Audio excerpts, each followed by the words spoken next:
wax ji nag damay kay doore nuyoo gox bi nga xamante ni moom lañ ñëw di R102 dëkk boo ñëwee da ngay nuyu kilifa yi nga xamante ni ñoo nekk ci gox bi nuyu imam bi nuyu notable yi nuyu délégué yi de quartier yi mais aussi nuyu responsable yi nga xamante ni ñoo nekk ci quartier yépp autorité góor jigéen nuyoo bi dañuy jël teg ko ci loxo ki nga xamante ne tey moo waral bés bi mooy la dame engagée une dame de conviction une femme de développement ki nga xamante ni li ko ñor mooy jigéen ñi li ko ñor mooy jeunesse bi mooy sunu sœur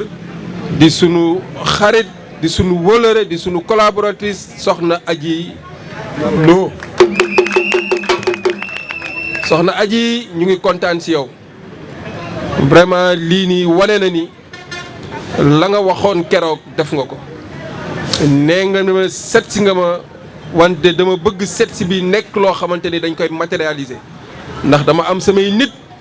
te bëgg naa boo fiy ñëw ma génn samay nit nga waxtaan ak ñoom saafonteeg ñoom ñu wax la seen i mbébét wax la seen i bëgg-bëgg ndax lii nga bëgg askan bee tax nga jóg donc tey bëgg naa nga ñëw fii gisanteeg samay nit waxtaan ak ñoom donc ñu ngi lay nuyu di la remercier mais aussi di la féliciter ci mobilisation bi nga xamante ni moom nga def tey ndax lii nii dama jàpp ni visite de proximité la ndax lii moo gën a am solo ñëw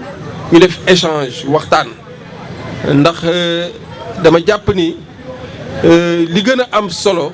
mooy seet ci askan bi jege leen déglu leen ñu wax seen i mbébét déglu leen ñu wax seen soxla ndax ñun fi ñu jëm askan bi lañ ci àndal population bi lañ ci àndal parce que engagement citoyen la te boo amee engagement citoyen li nga war a def mooy gox bu nekk nga dem déglu leen waxtaan ak ñoom donc ñu ngi leen di remercier encore waa R102 mobilisation bi rafet na gis nañ jigéen ñi donc gis nañ aussi doléance yi nga xam ne wax nga ko dinañ ci ñëwaat soxna Adji Lo vraiment di kontaan si yow bu baax a baax te ki waral lii mooy sunu frère le coordinateur de la commune de Thiès Est tey jàpp naa ne sax tey man Khadim mooy sama patron ci commune Thiès Est bi parce que tey c'est lui qui coordonne le comité électoral au niveau de la commune de Thiès Est donc il a une obligation de résultat et incha allah dinañ ci àndandoo liggéey ndax tey sama ndam ci commune Thiès Est bi repose sur ses épaules avec son équipe et je pense que ni Khadim vous avez le mérite coordination boobu ñu la jox da nga ko mérité ndax sa liggéey ndax sa taxawaay ndax bu ñu ñëwee fii tey c'est grâce à ton engagement mais aussi grâce à ce esprit de massification et de mobilisation moo tax tey ñu xam suñu sœur bi Adji Lo tey mu teeru bu rafet fii donc Khadim ñu ngi lay remercier di la féliciter ci liggéey bi rafet na donc di wax ni rek waa R102 dégg nañ seen i mbébét le frère sunu soppe sunu xarit Galas wax na ko moom je pense que décliné na ambition yi nga xamante ni moom la ñu bëgg ci gox bi parce que gox aussi boo fa ñëwee da ngay wax li nga xamante ni buñ la falee loolu nga leen yéene parce que ñun dañu am un programme bien défini programme boo xamante ni tey jàpp nañ ni mooy solution Thiès solution la ñu bëgg a indi parce que coalition ba ñu teg di coalition citoyenne dafa nekk coalition boo xam ni c'est la clé de la rupture mais aussi c'est la solution pour un Thiès émergent moo tax tey ma ni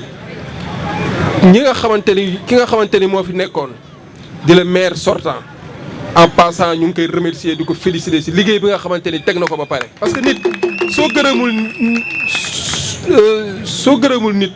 doo gërëm yàlla ndax le maire bi nga xamante ni moo fi nekkoon am na jéego yoo xamante ni tegoon na ko fi am na programme boo xamante ni tegoon nañ parce que dama ne Ablaye Dieye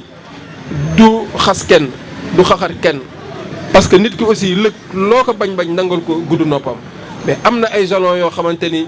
maire bi tegoon na ko fi ñun dañoo ñëw pour une continuité mais également dañoo ñëw pour xool li nga xamante ni amuñu ko foon ñu def ko moo tax tey ñu ne vraiment yéen waa R100 li ngeen xamante ni mooy seen jafe-jafe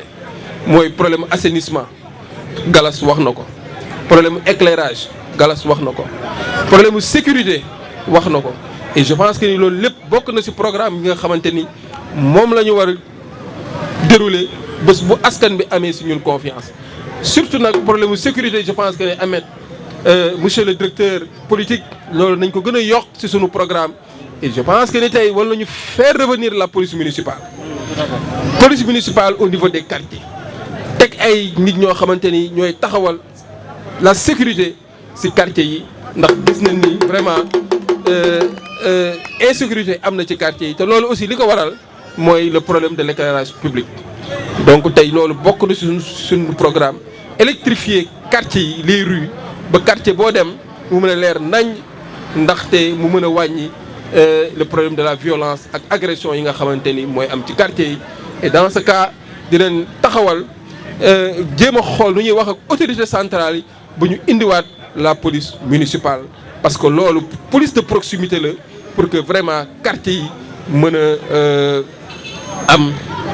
sécurité mais aussi renforcer encore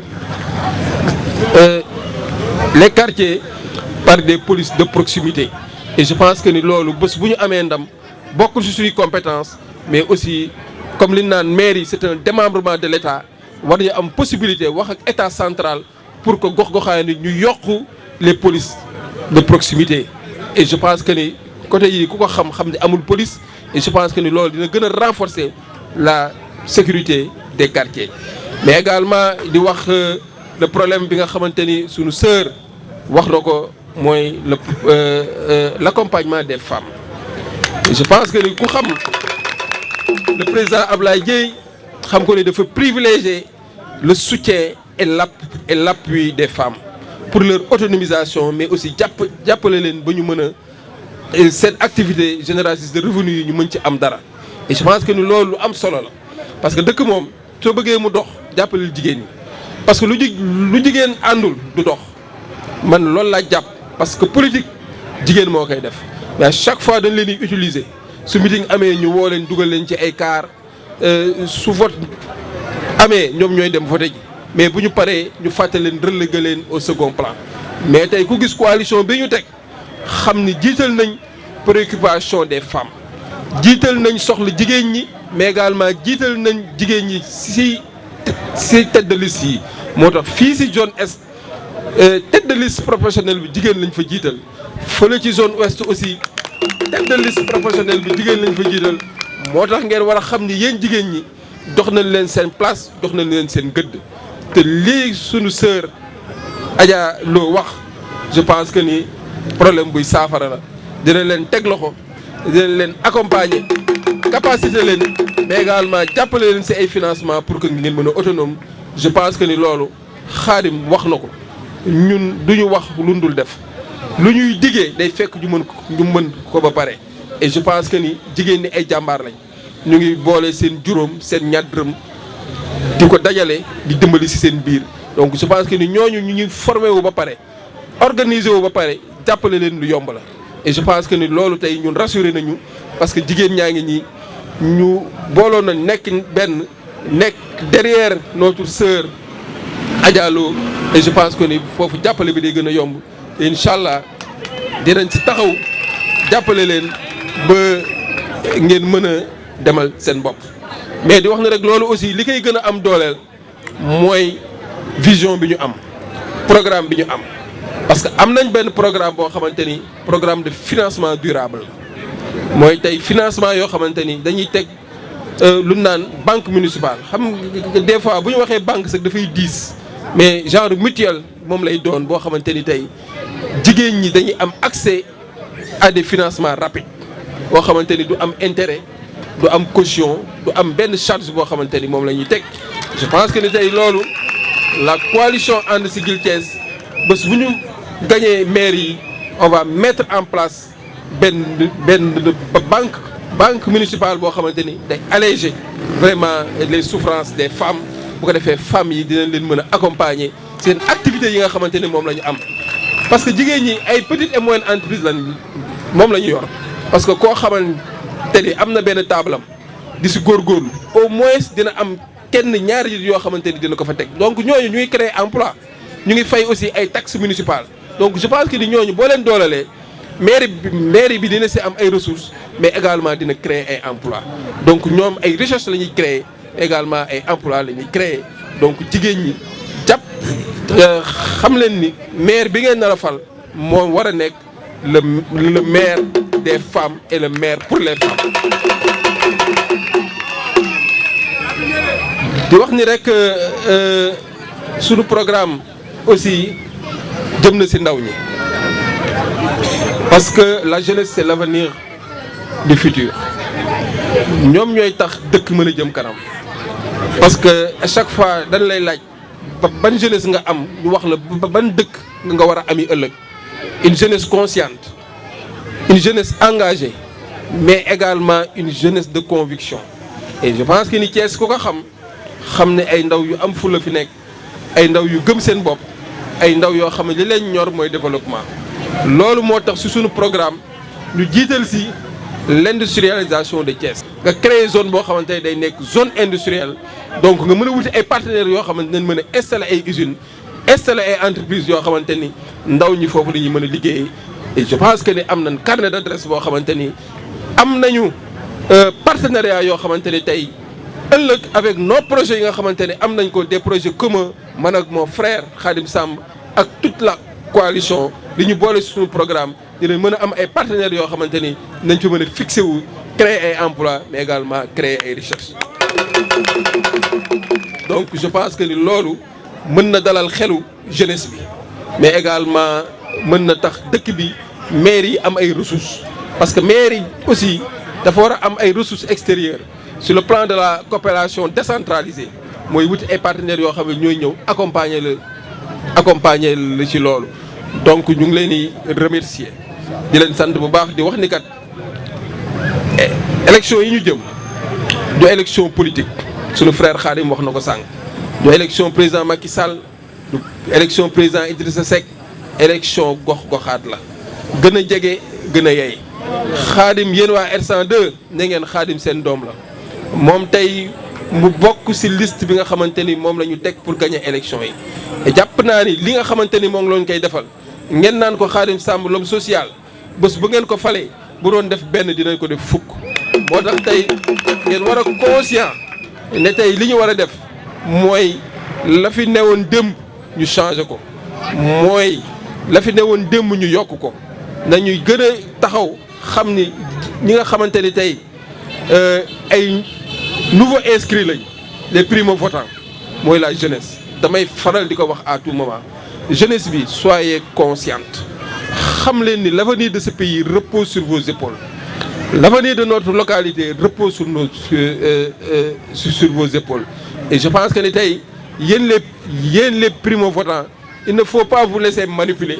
parce que élection yi du élection xeex au niveau central am na ñoo xam ne li leen ñor mooy nekk président rek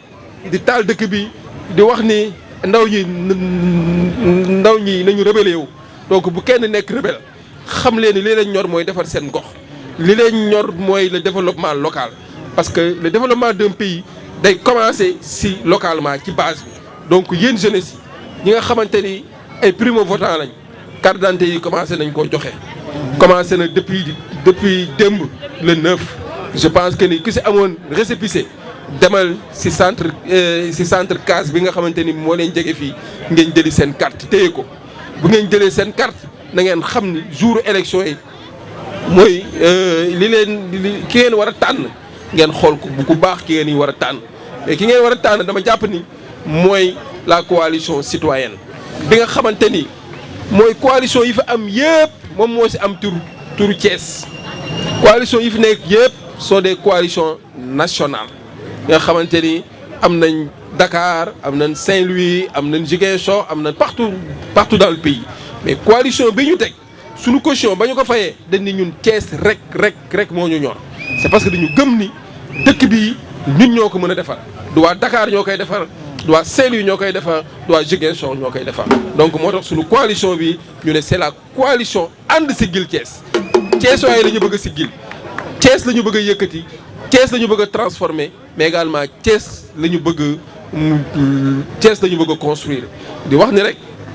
jeunesse bi yéen laay waxal je vous adresse la parole parce que tey 50% plus de 50% ñi inscrire ci fichier bi c'est la jeunesse et que vous avez une équipe jeune parce que ñun ñi toog fi ñëpp ñoo bokk même génération donc on va dérouler ensemble on va gagner ensemble on va gérer ensemble parce que jàpp naa ne un maire doit être un maire proche de la population maire boo xamante ni day initier des conseils de quartier chaque mois mu dem ci benn quartier toog ak ñoom waxtaan ak ñoom dama bëgg tey ñun suñu mandat bi nekk un mandat boo xamante ni day am démarche inclusive participative askan bi yëpp mën cee bokk donc ñu ngi leen di wax ni soyez conscients jigéen ñi yéen moom suñu xel dal na mais nag gën leen a ñaax ndaw ñi gën leen a ñaax ñi nga xamante ni tey war ngeen la mën a wax ñu yokk parce que élection aussi yokku la tey rek li fi sunu sœur Adja Lo def moom yokku na yéen ñi nga xamante ni ñoom la indi am ngeen ay yeneen mbokk seeneen koñ yi dem leen yokk waxtaan ak ñoom ne leen kat dañoo war a fal suñu leader yi nga xamante ni ñoom lañ am si ñoom yaakaar ndax que ñun kat am nañ si askan bi yërmale parce que depuis 5 ans ñu ngi si terrain bi di liggéey gëm ko nag gëm ni liggéey rek moo wóor gëm ni yërëm askan bi moo wóor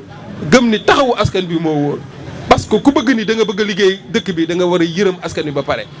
xool li nga xamante ni moom la ñu bëgg nga siy taxaw suba ngoon guddeeg bëccëg te loolu aussi nag pour nga mën ko matérialiser pour mu mën a yokk pour mu gën a am fës foog nga am la signature suñu sœur Khady Niang mu ngi koy way sànq je pense que li tey ñun loolu rek moo ñu dese signature bi pour mën a yokk li nga xamante ni moom la Thiès soxla te Thiès dafa soxla développement Thiès dafa soxla changement également Thiès dafa soxla ay doomam yu digne ñi nga xamante ni moom la ñu war a jël jiital leen di wax ñi rek ñu ngi remercier encore ñi nga xamante ni ñoo fi nekk waa 100% gis nañ seen taxawaay nos alliés yi nga xamante ni ñoo jóge woon si beneen camp ñëw ànd ak ñun ñiy jóge réew mi ñi jóge PDS ñi jóge parti Pastef je pense que ni tey engagement citoyen moo tax ñu jóg ñu ñëw ànd ak ñun si liggéey bi nga xamante ni moom la ñu war a liggéey pour un Thiès meilleur donc maa ngi remercier toute la coalition di wax ni kontaan naa si yéen di leen joxaat rendez-vous si une journée un quartier parce que dinañ def une journée un quartier proximité ñëw fii ànd ak sunu sœur Adji Lo mais nag avant boobu dinañ def action ba pare parce que man kat je communique dans l'action bala may dem fenn sama jëf moo fay jiitu te incha allah suñu jëf dina jiitu fii ba ngeen xam ni kat ki ngeen àndal du wax loo xamante ni dafay deñ donc maa ngi leen di sant bu baax di leen gërëm di leen remercier encore jërëjëf et que au soir du 23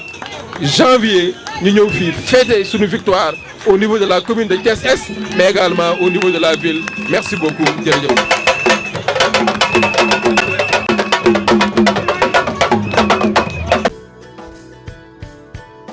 képp ku bëgg suivre suñu chaîne bi ci Siggi Info na nga abonné te bës cloche de notification bi ngir nga mën a jot ci yeneen vidéo